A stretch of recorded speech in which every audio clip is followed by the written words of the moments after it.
ನಮಸ್ಕಾರ. ನಿಮ್ಮ ಜೊತೆ ನಮ್ಮ ಕತೆ ಕಾರ್ಯಕ್ರಮಕ್ಕೆ ನಿಮ್ಮೆಲ್ಲರಿಗೂ ಸ್ವಾಗತ. ಮತ್ತೆ ಇವತ್ತು ಮತ್ತೊಂದು ಕಥೆಯೊಂದಿಗೆ ನಿಮ್ಮ ಮುಂದೆ. ಇವತ್ತು ಯಾರ ಕತೆ, ಯಾವ ಕತೆ ಅನ್ನೋದನ್ನ ಎಲ್ಲವನ್ನು ಹೇಳ್ತಾ ಹೋಗ್ತೀನಿ.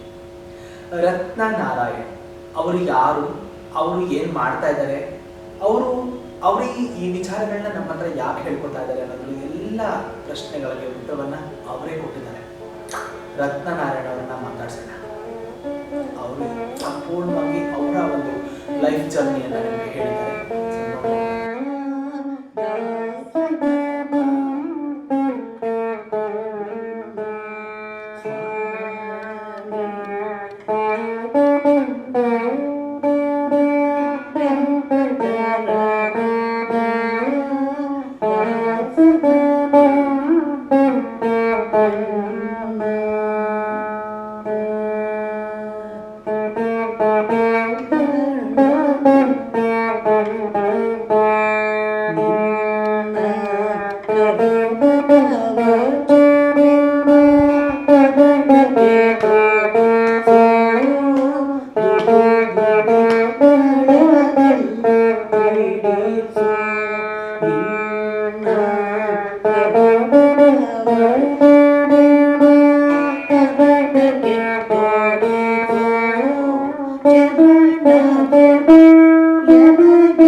ನಮಸ್ಕಾರ.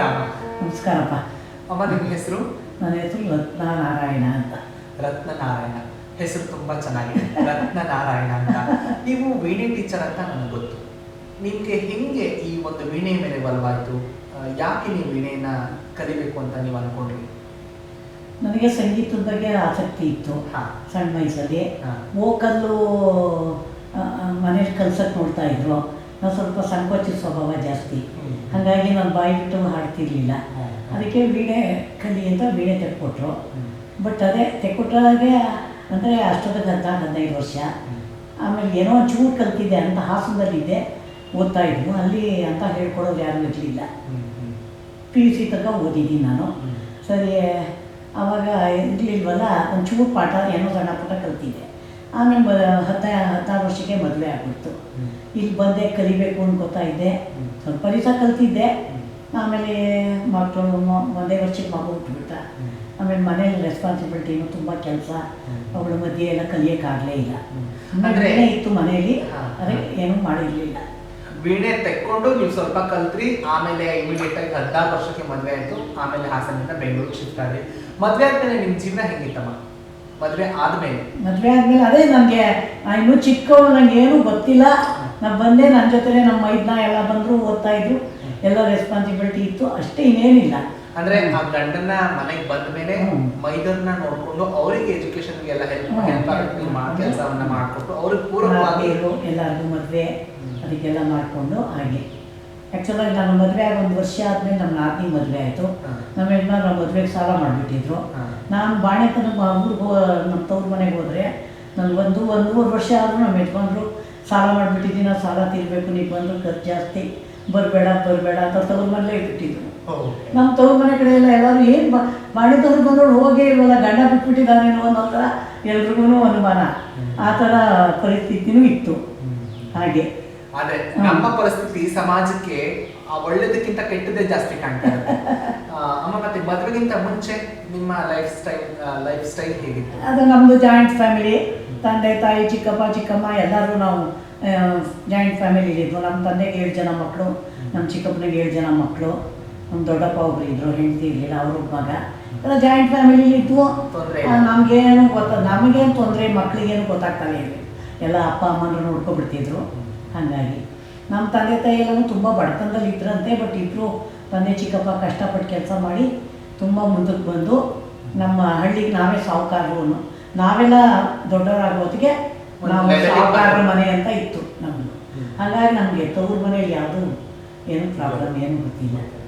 ನಿಮ್ಮ ಯಜಮಾನ್ರು ಮದುವೆ ಆದ್ಮೇಲೆ ವೀಣೆ ಕಲಿಯೋದಕ್ಕೆ ಆ ಥರ ಆಸಕ್ತಿ ಇದ್ದು ಅವರು ಕಲೀಲಿ ಮಾಡಲಿ ಅಂತ ಪಾಪ ಅವ್ರಿಗೆಲ್ಲ ಯಾವ್ದು ಮಾಡೋಕ್ಕೂ ಬೇಡ ಅಂತ ಅವ್ರೇನು ಹೇಳೋ ಥರ ಇರಲಿಲ್ಲ. ಬಟ್ ಏನಂದರೆ ಫೈನಾನ್ಷಿಯಲ್ ಆಗಿ ನಮ್ಗೆ ಪ್ರಾಬ್ಲಮ್ ಆಗ್ತಿದ್ದಿಲ್ಲ, ನಾನೇ ಅದನ್ನೆಲ್ಲ ಯಾವುದೂ ಮಾಡೋಕ್ಕೆ ಹೋಗ್ತಾ ಇರಲಿಲ್ಲ ಅಷ್ಟೇ. ಎಲ್ಲರದ್ದು ರೆಸ್ಪಾನ್ಸಿಬಿಲಿಟಿ ಇತ್ತು.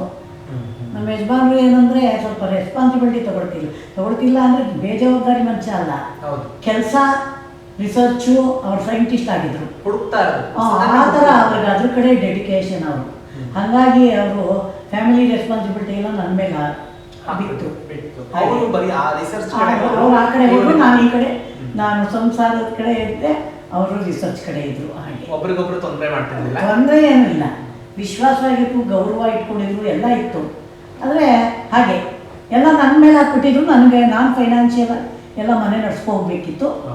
ಆ ರೆಸ್ಪಾನ್ಸಿಬಿಲಿಟಿ ಇದ್ದಾಗ ಏನಾಗುತ್ತೆ, ನಾವು ನಮ್ಮದು ಅನ್ನೋದೆಲ್ಲ ಬಿಟ್ಬಿಡ್ಬೇಕು.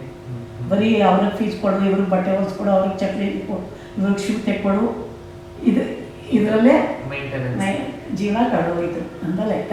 ನಿಮ್ಮ 2 ಮಕ್ಕಳಲ್ಲಿ ಯಾರಾದ್ರೂ ವೀಣೆ ಕಲ್ತಿದ್ದಾರಾ? ನಮ್ಮ 2ನೇ ಮಗ ಕಲ್ತಿದ್ದಾನೆ. ವೀಣೆ ಕಲ್ತಿದ್ದಾನೆ ಅಂದ್ರೆ ಅವ್ರು ಹಿಂಗೆ ನೀವೇ ಹೇಳ್ಕೊಟ್ರಾ ಅಥವಾ ಬೇರೆ? ನಾನು ಸ್ವಲ್ಪ ಬೇಸಿಕ್ ಒಂಚೂರು ಕಲ್ತಿದ್ದನ್ನು ಹೇಳ್ಕೊಡ್ತಿದ್ದೆ. ಆಮೇಲೆ ಕ್ಲಾಸಿಗೆ ಸೇರಿಸಿದೆ. ಅವನು ಕರ್ಕೊಂಡು ಹೋಗಿ ಬಂದು ಮಾಡ್ತಾ ಇದ್ದೆ.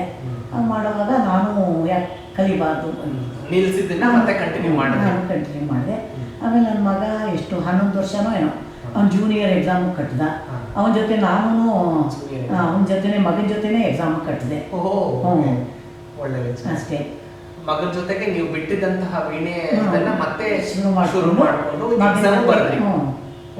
ಇಬ್ರು ಒಟ್ಟಿಗೆ ಜೂನಿಯರ್ ಮಾಡಿಕೊಂಡು, ಆಮೇಲೆ ಅವನು ಅವನಿಗೆ ತುಂಬ ಸಂಗೀತದ ನ್ಯಾಕ್ ಇದೆ, ಏನೋ ಹಿಂದಿನ ಜನ್ಮದ ಇರ್ಬೋದು. ಅವನು ತುಂಬ ಮುಂದಕ್ಕೆ ಬಂದ. ಇವಾಗ ಆಕಾಶವಾಣಿಲಿ ಹೈ ಗ್ರೇಡ್ ಆರ್ಟಿಸ್ಟ್ ಆಗಿದ್ದಾನೆ, ಕಚೇರಿ ಎಲ್ಲ ಮಾಡ್ತಾನೆ. ಅದೇ ಅಲ್ಲಿ ಅಮೇರಿಕಾಲಿದ್ದಾನೆ. ಕೇಳ್ಕೊಂಡು ತುಂಬ ಕಲ್ತಿದ್ದ.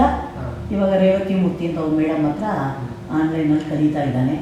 ತುಂಬ ಕಚೇರಿಗಳು ಮಾಡ್ತಾ ಇದ್ದಾರೆ, ಕಲಿತಾ ಇದ್ದಾರೆ. ಕಚೇರಿನೂ ಮಾಡ್ತಾನೆ, ಕಲಿತಾನೂ ಇದ್ದಾನೆ.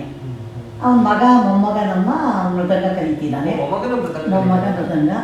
ಅವನು ಕಚೇರಿಗಳಿಗೆಲ್ಲ ಅವ್ರ ಅಪ್ಪಂಗೇನು ಎಲ್ಲ ಪಕ್ವಾದಿಗಳಿಗೂ ತುಂಬ ಕಚೇರಿಗಳು ನುಡಿಸ್ತಾನೆ. 15 ವರ್ಷ ಅವನಿಗೀಗ. ಅವನು 10 ವರ್ಷದ ಹುಡುಗನಿಂದಾನು ಕಚೇರಿಗಳಿಗೆಲ್ಲ ಮೃದಂಗ ನುಡಿಸ್ತಾ ಇದ್ದಾನೆ. ಒಳ್ಳೆಯದಲ್ಲ. ಆಮೇಲೆ ನನಗೆ ಒಂದು ಪ್ರಶ್ನೆ ಕಾಡ್ತಾ ಇದೆ. ಏನಂದ್ರೆ ಈಗ ನೀವು ವೀಣೆ ಕಲ್ತ್ರಿ, ಎಕ್ಸಾಮ್ ಬರೆದ್ರಿ ಅಂದ್ರೆ ನಿಮ್ಮ ಸಮಾಧಾನಕ್ಕೆ ಇವತ್ತಿಗೂ ನುಡಿಸ್ಕೋತಾ ಇದ್ದೀರಾ? ಏನಾದ್ರು ಸ್ಟೂಡೆಂಟ್ಸ್ ಆ ಥರ ಏನಾದ್ರು ನಿಮ್ಗೆ ಬರ್ತಾರೆ? ನಮ್ಮ ಸಮಾಧಾನಕ್ಕೆ ನಾನು ನುಡಿಸ್ಕೋತಾ ಇದ್ದಿದ್ದು. ಆದರೆ ಏನಪ್ಪ ಅಂದರೆ ಕಾಲಿನ ಇದು ಏನಂದರೆ ನಮ್ಮ ಯಜಮಾನ್ರು ಹೋಗ್ಬಿಟ್ರು 7 ವರ್ಷದಿಂದ. ಅವಾಗ ನಂಗೆ ತುಂಬ ಡಿಪ್ರೆಷನ್ ಆಗಿಬಿಟ್ಟಿತ್ತು. ಅವ್ರ ಫ್ರೆಂಡ್ಸ್ ಎಲ್ಲ ವೀಣೆ ಹೇಳ್ಕೊಡಿ ನೀವು, ಅದರಿಂದ ಆಚೆ ಬರ್ತೀರಾ ಅಂದರು. ನಾನು ಅಯ್ಯೋ ಅನ್ಕೋತಿದ್ದೆ, ನನಗೇನು ತುಂಬ ಬರಲ್ಲ ಅಂತ. ನಿಮ್ಗೆ ಬರೋದು ಬೇಕಾದಷ್ಟು ಹೇಳ್ಕೊಡಿ ಅಂತ ಇದ್ರು. ಬೇಸಿಕ್ ಪಾಠ ಹೇಳ್ಕೊಡ ಓಕೆ. ಅದಕ್ಕೆ ತುಂಬ ಜನ ಸ್ಟೂಡೆಂಟ್ಸ್ ಇದ್ದಾರೆ. ಎಲ್ಲ ಸ್ವಲ್ಪ ಏಜ್ ಆಗಿರೋರು ಬರ್ತಾರೆ. ಅವರಿಗೆಲ್ಲ ದೊಡ್ಡವ್ರ ಹತ್ರ ತುಂಬ ದೊಡ್ಡ ವಿದ್ವಾಂಸರ ಹೋಗೋಕ್ಕೆ ಸಂಕೋಚ. ಅವ್ರಿಗೆ ನನ್ನಂಥವ್ರ ಹತ್ರ ಬಂದರೆ ತಾಳ್ಮೆಯಿಂದ ನಿಧಾನಕ್ಕೆ ನಿಮಗೆ ಯಾರೂ ಹೇಳ್ಕೊಡಲ್ಲ ಅಂತ ಅವ್ರ ಅಭಿಮಾನಕ್ಕೆ ನನಗೆ ಹೇಳ್ತಿರ್ತಾರೆ. ನೀವು ಸಿಕ್ಕಿದ್ದು ನಮ್ಮ ಪುಣ್ಯ ಅಂತಾರೆ. ನನಗೂ ಏನೋ ಒಂದು ತೃಪ್ತಿ ಅಷ್ಟೇ, ಹೆಮ್ಮೆ ಅಂತಲ್ಲ, ಏನೋ ಒಂದು ತೃಪ್ತಿ ಅಷ್ಟೇ. ನಿಮ್ಮ ಸಮಾಧಾನಕ್ಕೆ ನೀವು ನೋಡ್ಸ್ಕೋತಾ ಇದ್ದೀವಿ. ಇವತ್ತು ಒಂದಷ್ಟು ಜನ ಸ್ಟೂಡೆಂಟ್ಸ್ಗೆ ಹೇಳ್ಕೊಡ್ತಾ ಇದ್ದೀರಾ, ಒಳ್ಳೆ ವಿಚಾರ. ಅಂದ್ರೆ ನಿಮ್ಮ ಹಂತದ ಒಂದು ವಯಸ್ಸಿನಲ್ಲಿ ಏನೋ ಒಂದು ಇನ್ಸ್ಟ್ರೂಮೆಂಟ್ ನುಡಿಸ್ಬೇಕು ಅಂತೀರಾ ನೀವು? ಆ ಥರದ್ದು ಇನ್ವಾಲ್ವ್ಮೆಂಟ್ ಇಂದ ಒಳ್ಳೇದು ಅಂತೀರಾ?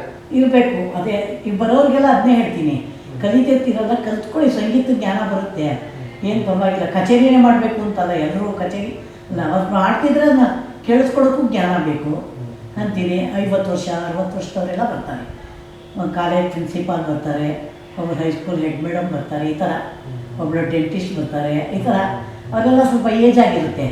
ಅವ್ರಿಗೆ ಕೆಲವ್ರ ಹತ್ರ ಹೋಗೋಕ್ಕೆ ಸಂಕೋಚ. ನನ್ನ ಹತ್ರ ಬಂದರೆ ಎಲ್ಲರೂ ಕಂಫರ್ಟಬಲ್ ಆಗಿ ಒಂಥರ ನನ್ನ ಮಕ್ಕಳ ಥರನೇ ಅವರೆಲ್ಲ ನನ್ನ ಅಮ್ಮ ಅನ್ನೋ ಥರನೇ ಮಾಡ್ತಾರೆ. ನಾನು ಹೇಳೋದೇನಪ್ಪ ಅಂದರೆ, ಎಲ್ಲರೂ ಏನಾದ್ರು ಒಂದು ಹಾಬಿ ಇಟ್ಕೊಳ್ಳಿ. ಬರೀ ಸಂಸಾರ ಅದ್ರ ಮಧ್ಯೆನೇ ಇದ್ಬಿಟ್ಟು ಆವಾಗ ಗೊತ್ತಾಗಲ್ಲ. ವಯಸ್ಸಾದ ಮೇಲೆ ಒಬ್ಬೊಬ್ಬರೇ ಆಗ್ತೀವಿ ಆ ಥರ ಎಲ್ಲ ಆದಾಗ ತುಂಬ ಲೋನ್ಲಿ ಅನ್ಸೋಕ್ಕೆ ಶುರುವಾಗುತ್ತೆ. ಅವಾಗ ಒಂದು ಹಾಬಿ ಇದ್ದರೆ ಮನುಷ್ಯನಿಗೆ ಆರೋಗ್ಯಕ್ಕೂ ಒಳ್ಳೆಯದು, ಮನಸ್ಸಿಗೂ ಇದು ಸಿಗುತ್ತೆ. ಅದಕ್ಕೋಸ್ಕರ ಒಂದು ಹಾಬಿ ಇಟ್ಕೊಳ್ಳಿ ಅಂತ ಎಲ್ರಿಗೂ ಹೇಳ್ತೀನಿ. ಸಂಗೀತ ಅಂತಲೇ ಅಲ್ಲ, ಯಾವುದಾರ ಒಂದು ಹಾಬಿ ಇರಬೇಕು ಅಷ್ಟೇ. ನೋಡಿದ್ರಲ್ಲ, ರತ್ನನಾರಾಯಣ್ ಅವರು ಬಾಲ್ಯದಲ್ಲೇ ಶುರು ಮಾಡಿದಂತಹ ವೀಣೆ ಇವತ್ತಿಗೂ ಅವ್ರನ್ನ ಕೈ ಹಿಡಿದಿದೆ. ಮದುವೆ ಆಯಿತು, ಮಕ್ಕಳಾಯಿತು, ಮಗ ವೀಣೆ ಕಲಿತ, ಅವರು ಅದಕ್ಕೆ ನಾದ್ನಿಯವರೆಲ್ಲರನ್ನ ಇವರು ನಿಭಾಯಿಸಿದ್ರು, ಮಾಡಿದ್ರು, ಹೆಲ್ಪ್ ಮಾಡಿದ್ರು. ಇದೆಲ್ಲವನ್ನ ಪಕ್ಕಕ್ಕೆ ಇಟ್ಬಿಟ್ರೆ, ಸೊ ಅವ್ರು ಹೇಳಿದ್ರು ಲಾಸ್ಟಲ್ಲಿ ಒಂದು ಮಾತು, ವಯಸ್ಸಾದ್ಮೇಲೆ ಒಂಟಿತನ ಕಾಡುತ್ತೆ. ಸೊ ಅವಾಗ ನಾವು ಕಲ್ತಂತಹ ಯಾವುದೇ ಇನ್ಸ್ಟ್ರೂಮೆಂಟ್ಸ್ ಆಗ್ಬೋದು, ಸಂಗೀತ ಆಗ್ಬೋದು, ಮತ್ತೊಂದು ಆಗ್ಬೋದು, ನಮ್ಮನ್ನು ನೆಮ್ಮದಿಯಾಗಿ ಬದುಕೋದಕ್ಕೆ ದಾರಿ ಮಾಡುತ್ತೆ ಅಂತ ಹೇಳಿದ್ರು. ಎಷ್ಟು ಒಳ್ಳೆ ಮಾತಲ್ವಾ? ಸೊ ಪ್ರತಿಯೊಬ್ಬರು ವಯಸ್ಸಾದ್ಮೇಲೆ ಒಂಟಿತನ ಅನ್ನೋದಕ್ಕಿಂತ ನಾವೇನಾದರೂ ಕಲಿಬೇಕು, ಮಾಡಬೇಕು ಅನ್ನೋ ಒಂದು ಅಭಿಲಾಷೆಯನ್ನು ಇಟ್ಕೊಂಡು ಜೀವನ ಮಾಡೋಣ. ಸೊ ರತ್ನಮ್ಮನ ಕತೆ ಹೀಗಿತ್ತು. ಯಥ ಪ್ರಕಾರ ಮತ್ತೆ ಇನ್ನೊಂದು ಕಥೆಯೊಂದಿಗೆ ನಿಮ್ಮ ಮುಂದೆ, ನಿಮ್ಮ ಜೊತೆ ನಮ್ಮ ಕತೆ. ನಮಸ್ಕಾರ.